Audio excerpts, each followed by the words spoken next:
Today, in current events from a Christian perspective, Old Town Road artist Lil Nas X is back into controversy. He had his 666 human blood injected shoes, then his music video where he's doing really gross things with Satan, and now he's dressing like Jesus to give communion and be crucified. We'll have to discuss this. Meanwhile, Ohio Republican governor who vetoed the bill that would have prevented kids from being trans is overturned by the state House of Representatives. The battle continues for the lives of the children. Meanwhile, across the pond in Scotland, where the Braveheart legend was born, parents are now in danger of jail time or even considering a conversation with their child about not becoming the opposite gender. That's, according to them, conversion therapy, the government says, and that's bad. Finally, we take a look at some of the weirdest college courses offered last year. All this and more today. I'm Matt Odegaard, and this is Church Public.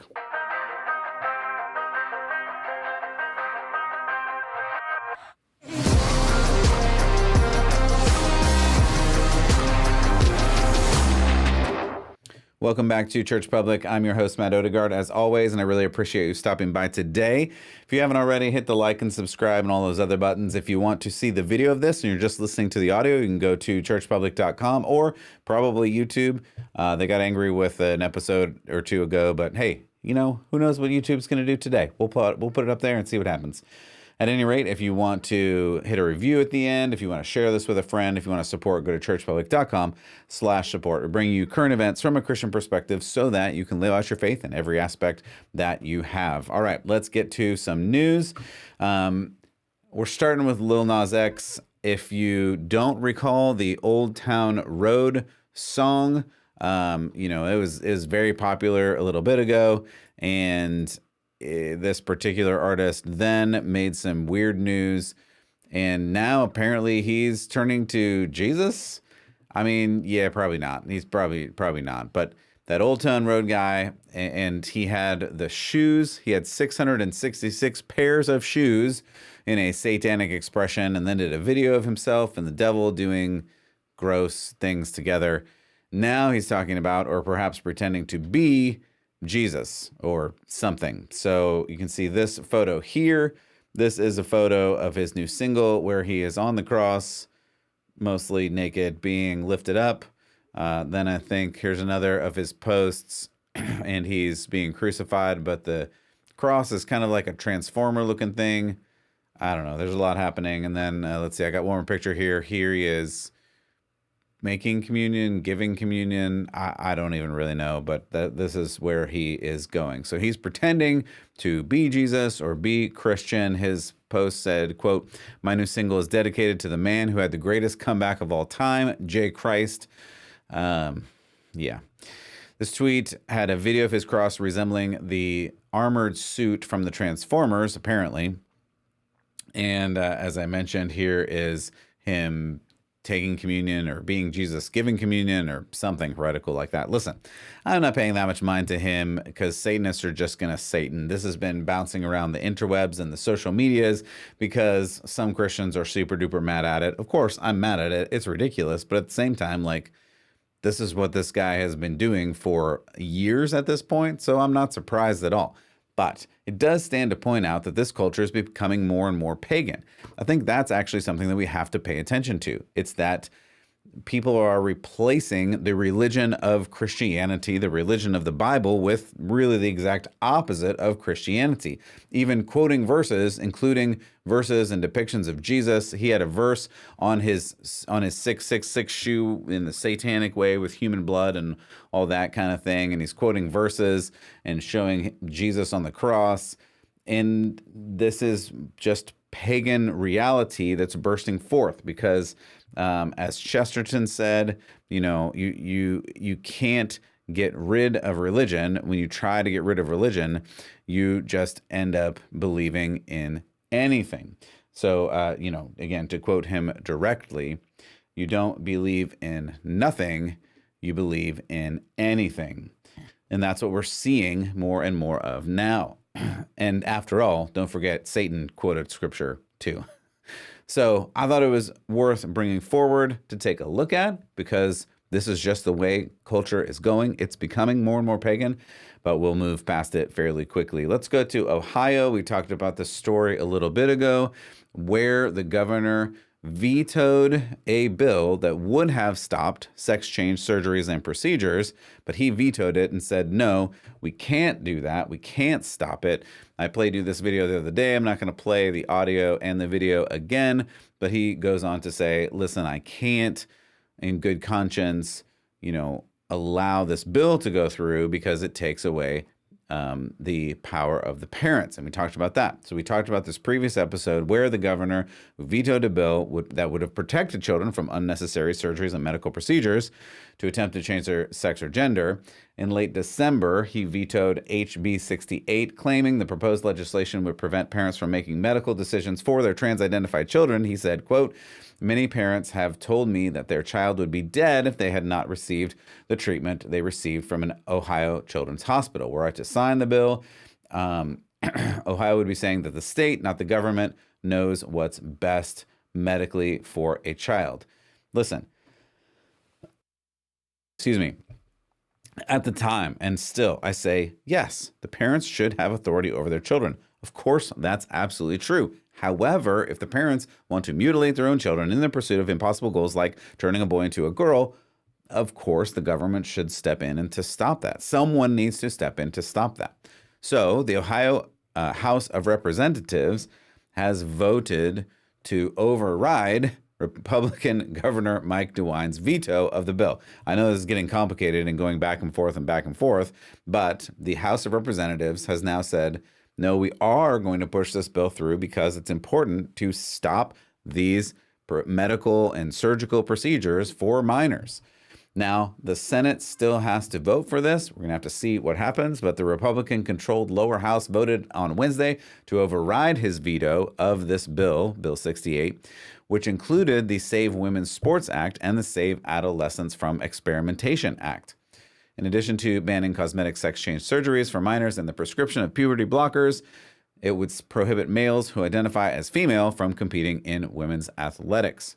With the Ohio General Assembly controlled by Republican supermajority, a veto override requires a 3/5 majority vote in both houses. So, Senate is expected to vote on January 24th. We'll see what happens. Again, as mentioned, not only does it stop parents from allowing their minor children to be medically and surgically operated on, it also addresses men competing in women's sports, which of course is ridiculous.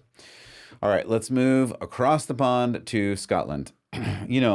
Scotland with our good man, Braveheart, William Wallace, right? Anybody? Nobody? That's all right.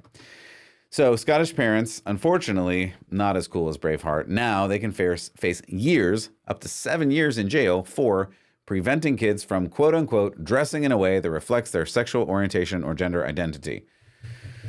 This is where we are. So Scotland is, unfortunately, just going after parents.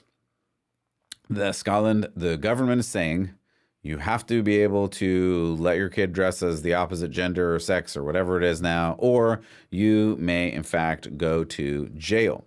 You may think that's an overstatement, but that's actually the plan in Scotland. Parents who do not go along with affirming their child's gender identity could face up to 7 years in jail. These proposals were published Tuesday, that the actions were designed to, quote unquote, change or suppress another's individual gender identity, causing them physical or psychological harm would become illegal under the law. Scotland National Party acknowledged that the so-called conversion practices often took place in a family setting. In other words, there are conversations in the house where dad talks to his boy and says, "Hey boy, you're not a girl." That is conversion therapy, according to this bill, raising the prospect that parents could be criminalized if they go along with this. The extent of this proposal, how it could apply to families, is that one of the examples of quote-unquote conversion therapy, punishable by jail time, is preventing a child from wearing clothing of their preferred gender identity.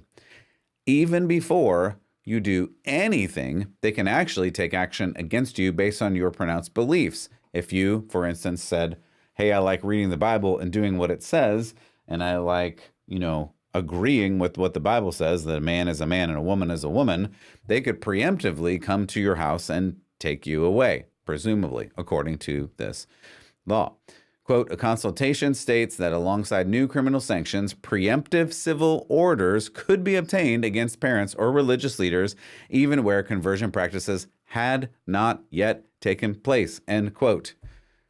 In other words, if you are a conservative Christian in Scotland, a parent or a religious leader, according to this, they can issue civil orders against you. They can take you to jail, warning you to not tell your kids what to do. Now, it is important to note this is just in the public consultation phase, which in Scotland and the UK means they have to lay out the plan for public feedback until April. So that's good. I hope you guys get out there and do push against this. I don't think anybody's listening in Scotland, but if you know anybody in Scotland, tell them to talk about this and say no to this ridiculousness, because who else is going to talk about this? And to those of you in America who are saying, well, at least it's not here, just wait. Just wait 5 minutes, because this is the kind of thing that our evil overlords really want to push upon you. They want to say that you cannot have your faith and go out in the public too. You only get to be one side or the other. But we'll see what happens from here. We'll keep praying for our brothers and sisters in Scotland. All right, one more story here. I'm gonna kind of redact this as we're going. I didn't redact it ahead of time, but this is an article from the Daily Caller that I came across that, man, I just find interesting and sad all at the same time. So I'm going to read some of this. I'm going to kind of censor some of this as we're going through. But this is some of the craziest courses universities offered in 2023. So we're going to go through a couple of these courses. According to this article in the Daily Caller, the universities actually offered their students in 2023. So there's a lot of, obviously, gender ideology, left-wing activism courses. However, here's just a few of the ones that they had. So you have Princeton. Oh, I don't know how much of this I'm going to be able to read. Princeton University offered a class called Black and Queer in Leather. That may be all I can read from this. I'm scanning through it. I don't think I can read more of this at this time. But you can guess what that course is about, and it's exactly what you think it's about, and probably more. Princeton in 2022 had a course called FAT, F-A-T, the F word, presumably fat, and the public body and anthropology of religion, fetishism, and decolonization. This is an actual course at Princeton. Just for reference, tuition at Princeton costs more than $59,000 per year and up to $76,000 per year if you include housing and food costs, according to their own website. Here's another one. Oh man, I don't even know if I can say this course. Westminster College offers a course titled, I'll say it this way, How to Be a Bee. Yep, that's what the course is called. Students are encouraged to, quote unquote, unpack the words bee and bossy, which are, quote, interesting but problematic, end quote. I literally don't know what to do with that, but that's an actual course offered. Here's one that makes me sad. Wesleyan University, and I'm just going to pause there for just a moment and say Wesleyan University, you know, like Wesley, who wrote a bunch of hymns of the faith and the Wesleyan tradition, Christian tradition, Protestant tradition. Okay, so I just need to get that out of the way. Wesleyan University now has a course called Queer Russia, which offers students an overview of the influence of queer people on Russian culture. Seriously, people, I don't know what to do with this. Let's see if I can read this course description.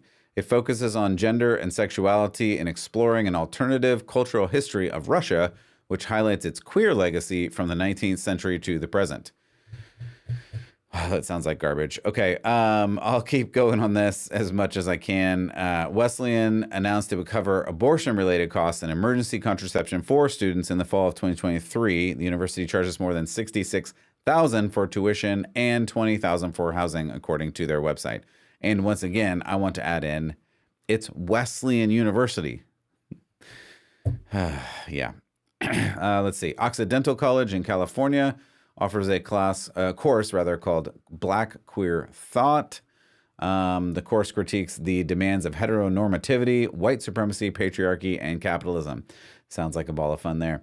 The course explores how the cultural producers in question complicate and elaborate upon the sometimes static and often U.S.-centered definitions we hold for black and queer, according to the course's description. Southern University of Oregon offers a class titled Decolonizing Transgender.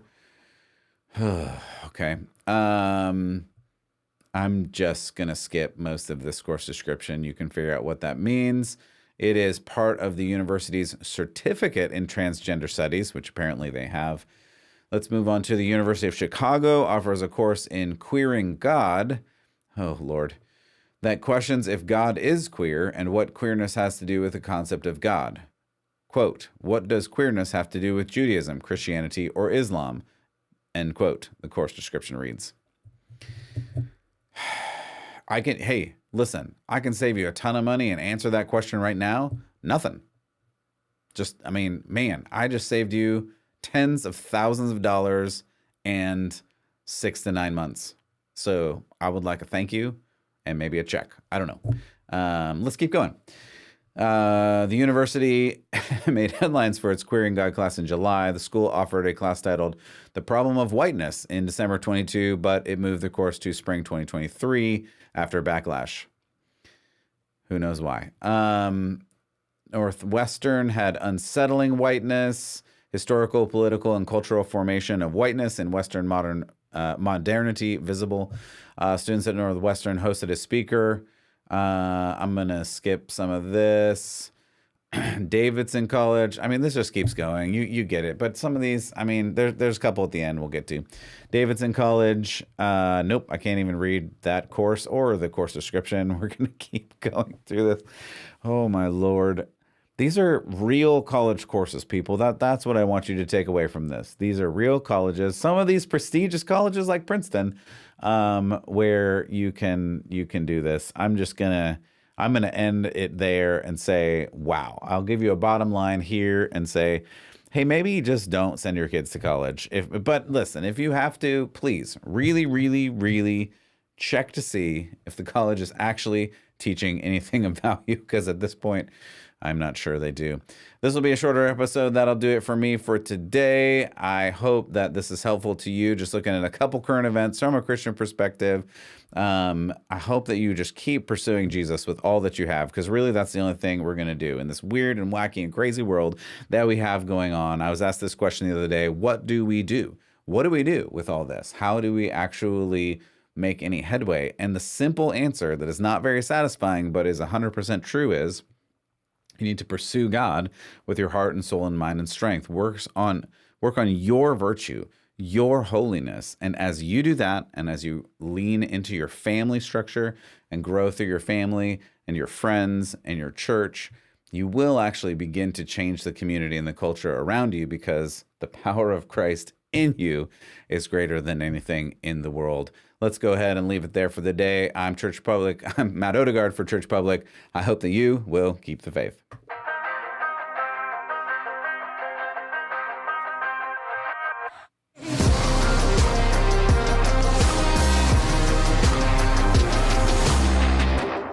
As always, thanks so much for stopping by today. Really appreciate you. If this is helpful at all, hit the like button, the subscribe button, give a 5-star review, share this with a friend. And if you want to support, you can go to churchpublic.com/support. We'll see you next time.